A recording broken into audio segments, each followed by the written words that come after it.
বাংলাদেশে বৌসারা কোনো ব্যাচেলর পুরুষকে বাসা ভাড়া পর্যন্ত দেয় না, অথচ বৌসারা নরেন্দ্র মোদীকে 12 বছর ধরে প্রধানমন্ত্রী বানিয়ে রাখছে ভারতীয় চুদনারা। এদিকে অনলাইন জরিপে বাংলাদেশের রাষ্ট্রপতি পদে 6-9% ভোট পেয়ে জনপ্রিয়তার শীর্ষে রয়েছে জনকল্যাণ পার্টির সংগ্রামী নেতা লিডার খাইরুল দেওয়ান।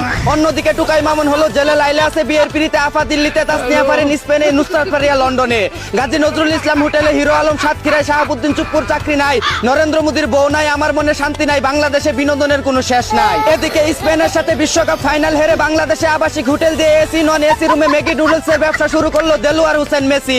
সেদিন ড্রেসিং রুমে তাহলে এই সিদ্ধান্তই হয়েছিল। অন্যদিকে গাজীপুরে মেসির আবাসিক হোটেলে রেফারি ছাড়াই খেলাধুলা করতে গিয়ে ফাউল করে ফেলায় পুলিশের হাতে লাল কার্ড খেয়ে গেল 4 মাউয়ার পুতের সাথে 3 মাতারি।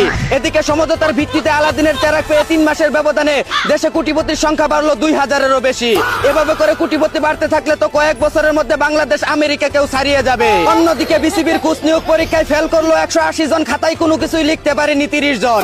যেই দেশে তেল মেরে বিসিবি সভাপতি হওয়া যায়, সেই দেশে পরীক্ষা দিয়ে কোচ হওয়াটা তো বিলাসিতা ছাড়া আর কিছুই না। এদিকে তৌহিদ আফ্রিদি জেল থেকে ছাড়া পাইলে নুবেল জেলে ঢুকে, নুবেল ছাড়া পাইলে আফ্রিদি জেলে ঢুকে। আবার তারা দুইজন বাইরে থাকলে টুকাই মামুন জেলে থেকে বাইরে, ভাই কি একটা অবস্থা। এরা সারা বছর জেলে যাওয়া আসার মধ্যেই থাকে। অন্যদিকে বছরের মাত্র 7 মাস গেল, এর মধ্যে শীতকাল, গ্রীষ্মকাল, বর্ষাকাল, পহেলা বৈশাখ, নির্বাচন, 2টা ঈদ, আন্দোলন, ফুটবল বিশ্বকাপ সব শেষ। এখনো বাকি আছে 5 মাস। এই দিনগুলো কি করব, কিভাবে কাটাবো মাথায় দুস্তাছে না। এদিকে 1997 সালে প্রশ্ন ফাঁসের আন্দোলনে নেতৃত্ব দিয়ে 21 সালে শিক্ষামন্ত্রী হয়ে 26 সালে এসে সেই প্রশ্ন ফাঁসের কারণেই মন্ত্রিত্ব হারালো ভারতের ধর্মেন্দ্র চুদনা। বিষয়টা কেমন চুদলিং পং হয়ে গেল না।